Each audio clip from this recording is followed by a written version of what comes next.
Yeah, why is it important to exercise our brains? So our brains control everything, and your mind is more like not so much an organ, but it acts like a muscle, and it's you use it or lose it. But if you put your arm in a sling for a year, it wouldn't grow stronger.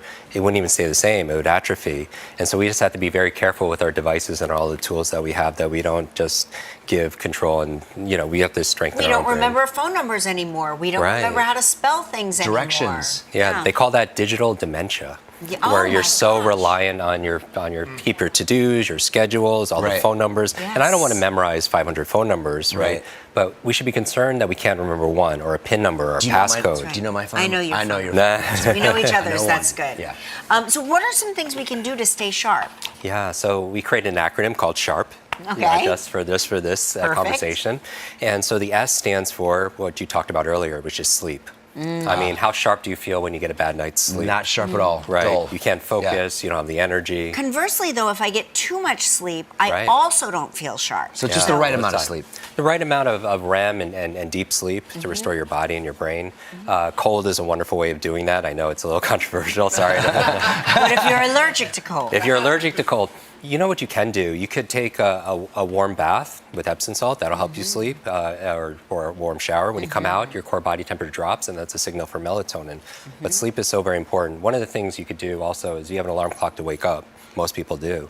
If you have an alarm clock, go to sleep. Even more because your important. brain loves to have the rhythm, even on the weekends. Consistency. Okay. So the yes, and so the H stands for in a SHARP stands for harnessing mindfulness. And what I mean by that is your brain's not meant to go a million miles an hour all day. You need to create brain breaks, like little pit stops to rejuvenate and recover. It could be just even 10 minutes of meditation, or 10 minutes of gratitude, or in nature. I do that, and it feels like putting away all the files on your computer, just cleaning up the screen and pushing restart. It's That's how like I it's feel. like a defrag, Yeah. no doubt. The next tip that when you were going through it, the A, what were you at? A is always learning. Always learning. And one of the things, you have a to-do list, your brain actually grows through challenge. With challenge comes change. And I think reading is one of the most important things you could do. Reading is to your mind what exercise is to your body. What about listening to a book? Yes. Same? Yeah, it's very powerful. For retention and comprehension, reading is more effective, because often when people are listening, they're cleaning the house, they're working out, so they're really multitasking. So that's very important. In addition to have a to-do list, have a to-learn list. Okay. Right, Learn yes. list. I love that. And then the Okay. R is refuel, specifically with water. Your brain is 75 to 80% water. Hydrate. Yes.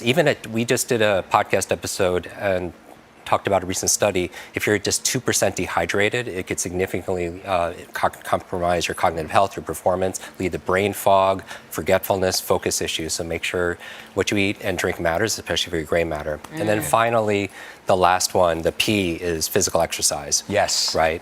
And the phrase is, as your body moves, your brain grooves. When you exercise, you create something called brain-derived neurotropic factors, BDNF, which is like fertilizer for your brain. So no matter what your age or stage of life, these are like the fundamentals. Things like dance, ballroom dancing, Latin dancing, pickleball. Moving your body is so important to be able to move your brain.